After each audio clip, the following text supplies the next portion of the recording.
the tunable regime came to bury Nigeria after Buhari killed it.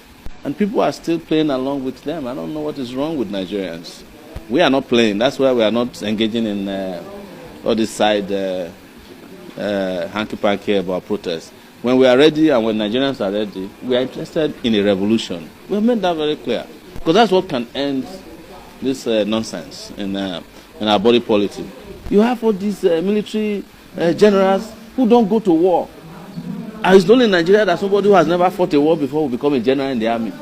Based on the number of traditional rulers he knows or the GO of his church, that's how they become generals in Nigeria, not because they go to war.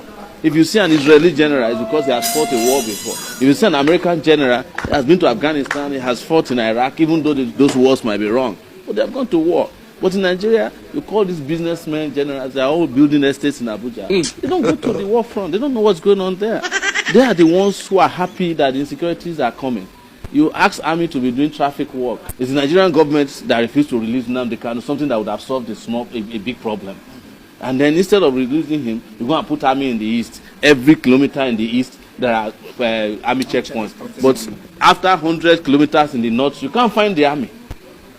There was a man in Katsina who said there are only 5 guns in the local government in Katsina state. And most importantly, legitimate leadership is important. When you don't vote for people and they lord themselves over you, you don't respect them. The president never told you he will be in the country because he never campaigned to be president of Nigeria. It was INEC that imposed him on you. We told you when he was coming to office that the man is sick. Nobody listened to us. They even sang a song, Baba is sick and he's falling apart. Nobody listened to us. We told you that he's coming to govern Nigeria with his family. You didn't listen to us. Now that he's in power, we are calling him president. And now that he doesn't govern from Abuja, he's governing on WhatsApp. You are worried about it. Start listening to what we tell you so that when the problem comes, you not keep asking us the same question over and over again.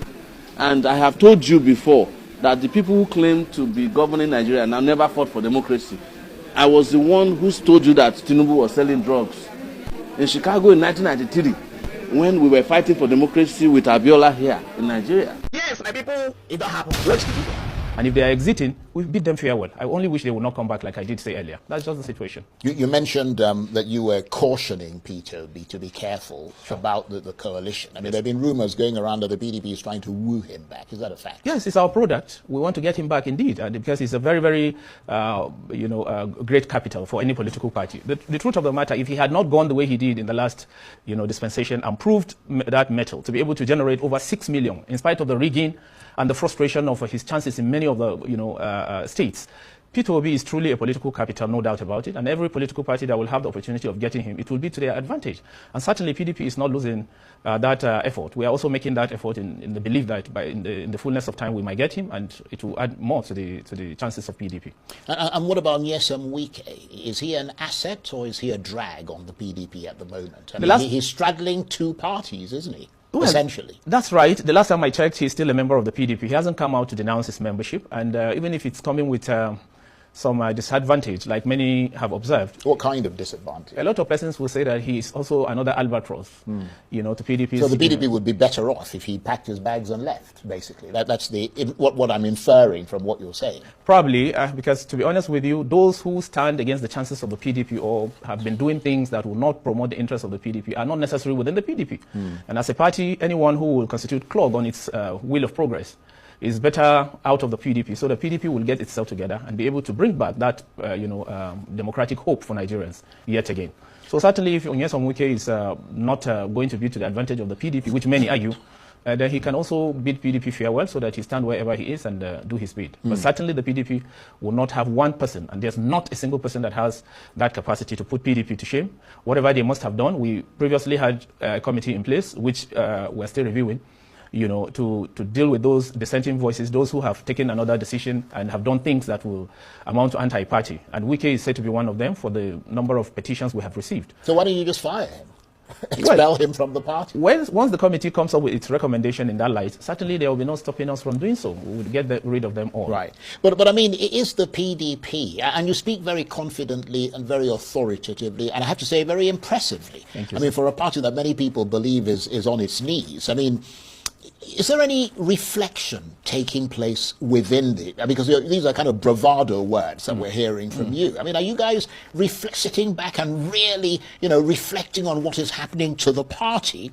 With Atiku, for example, I mean, that's just one person. The fact that virtually all the founding fathers and the original members are going or are gone, and so many people have lost faith in the party. I mean, one of the reasons Atiku gave for leaving is that the party has diverged from its foundational principles. That was the same thing that people like Emeka Ihedioha has said. That's the same thing that Dele Momodu said, who has just left as well. And a whole slew of others. I mean, they can't all be wrong. And I mean, according to Atiku spokesman Paul Ibe, some PDP party members were now working openly with the ruling APC party. And this is one of the reasons that Atiku left. Subscribe at Sunshine TV.